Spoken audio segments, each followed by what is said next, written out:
Friend, কেমন আছেন সবাই? ফ্রেন্ডস, আমি আজকে আপনাদের একটা প্রশ্ন করতে চাই যে আপনাদের কখনো কি মনে হয়েছে যে পরিশ্রম তো করছি কিন্তু জীবন যেন সেই একই জায়গায় দাঁড়িয়েছে, কোনো পরিবর্তন আসছে না? এরকম কি কখনো মনে হয়েছে আপনাদের? প্রতিদিন সকালে উঠে কাজ করছেন, সংসারের দায়িত্ব পালন করছেন, কঠোর পরিশ্রম করছেন, কিন্তু তাও জীবন সেই একই জায়গায় দাঁড়িয়ে আছে। অধিকাংশ মানুষের এটাই বাস্তবতা। কেন আমরা এগোতে পারছি না? কেন আমাদের জীবন একই জায়গায় আটকে আছে? আর সেটা নিয়ে আমি বিস্তারিতভাবে আপনাদের জানাতে চাই। কেন আমরা এরকম ভাবি? কেন আমাদের জীবনে কোনো পরিবর্তন আসে না?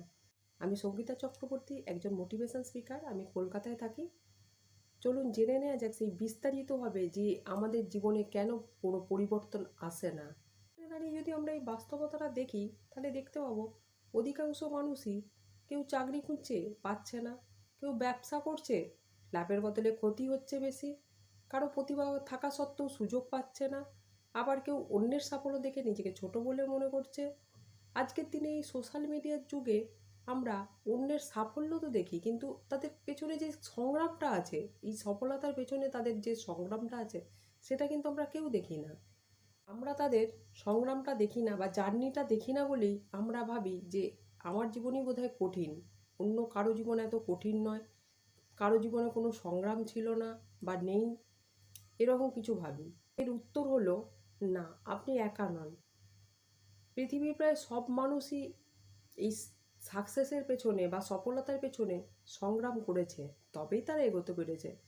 মানুষ কষ্ট করলেই, স্ট্রাগল করলেই না একটা সফলতা আসে। এখানেই আমরা একটা ভুল করে ফেলি। আমরা সফলতাকে ভালোবাসি, কিন্তু তার যাত্রাটাকে আমরা কখনোই ভালোবাসি না। সততা আমরা প্রত্যেকেই চাই, কিন্তু তার জন্য যে ধৈর্যটা দরকার সেটা আমরা কিছুতেই গ্রহণ করতে পারি না। তাই আজকে আমি একটা কথা আপনাদের মনে করিয়ে দিতে চাই, success is a journey, not destination. আপনি একটা চারা গাছের কথা ভাবুন তো। আজকে সকালে আপনি বীজ পুঁতলেন, ঠিক কালকে কি আপনি সেটা একটা বড় গাছ দেখতে পাবেন? পাবেন না তো। তার কারণ হচ্ছে যে বীজটা আস্তে আস্তে নিজের শেকড়টা তৈরি করছে, নিজে তাকে আস্তে আস্তে জল দিচ্ছেন, আপনি যত্ন করছেন, তবেই না একটা গাছে পরিণত হবে চারা গাছটা ধীরে ধীরে। কিন্তু আপনি কোনো জল দিলেন না, কোনো তার যত্ন করলেন না, তাহলে কি ওই গাছটা কখনো বাড়তে পারবে? কখনোই বাড়তে পারবে না। ঠিক সেই রকম আমরা সাকসেস তো চাই, কিন্তু তার যে জন্য যে কাজটা, যে ধৈর্যটা দরকার হয়, তার যে জার্নিটা আমাদের করতে হয় সফলতার জন্য, সেটা আমরা কখনোই করতে রাজি থাকি না। সেই জন্য আমরা কখনোই সফলতা পাই না। আমি কিছু সফল ব্যক্তিদের উদাহরণ দিতে চাই। এই ধরুন, এলন মাস্ক বহু প্রকল্প ব্যর্থ হয়েও তিনি তারপরে হাল ছাড়েননি। লাস্ট পর্যন্ত তিনি সফলতা অর্জন করেছিলেন। বিল গেটসের পথ সহজ ছিল না। নিকোলা টেসলাকেও প্রথমে মানুষ বুঝতেই পারেনি, কেউই বুঝতে পারেনি। এপিজে আব্দুল কালাম অনেক গরিব পরিবার থেকে উঠে তিনি আমাদের ইন্ডিয়ার রাষ্ট্রপতি হয়েছিলেন। এনার পথ একদমই সহজ ছিল না। বিখ্যাত মানুষগুলো যাদের আমরা সফল মানুষ বলে চিনি, এনাদের পথও সহজ ছিল না। এনারাও আমাদের মতো সাধারণ মানুষই ছিলেন, কিন্তু এনারা এদের প্রচেষ্টা এদেরকে সফল বানিয়েছে। এরা হাজারো ব্যর্থতার পর থেমে যাননি, তারা আবারও উঠিয়ে দাঁড়িয়েছে এবং সফলতা অর্জন করেছেন শেষ পর্যন্ত। এরপর আমি যদি আরেকটু বলি, একটু যদি আধ্যাত্মিকতার দিকে যাই আমি, তাহলে দেখব ভগবান স্বয়ং শ্রীকৃষ্ণ যখন পৃথিবীতে এসেছিলেন, তখন তিনি হাজারো প্রতিকূলতার সম্মুখীন হয়েছিলেন, কিন্তু তিনি কখনোই থেমে যাননি। তিনি সেগুলোকে সমাধান করেছেন। তিনি তো ভগবান ছিলেন, তিনি তো এক নিমেষেই এই সমস্যাগুলোকে দূর করতে পারতেন বা সমাধান করতে পারতেন, কিন্তু তিনি তা করেননি। তিনি প্রত্যেকটা মুহূর্তে প্রতিকূলতাগুলোকে নিজে মোকাবিলা করে সেগুলোকে সমাধান করার চেষ্টা করেছেন। কেন করেননি?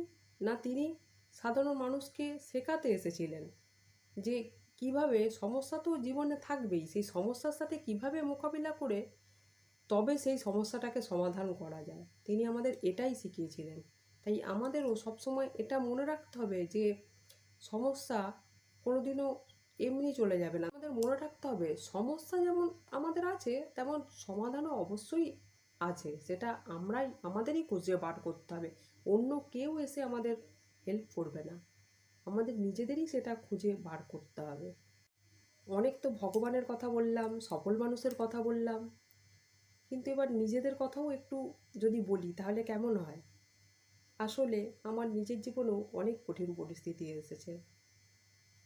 প্রত্যেক কঠিন পরিস্থিতির পরে আমি উঠে দাঁড়িয়েছি।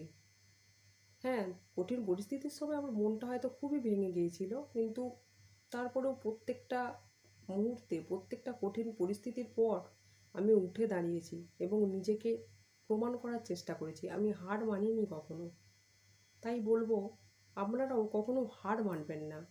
নিজের ওপর বিশ্বাস রাখুন সব সময়। কেউ আপনাকে ছোট করলে আপনি ছোট হয়ে যাবেন না।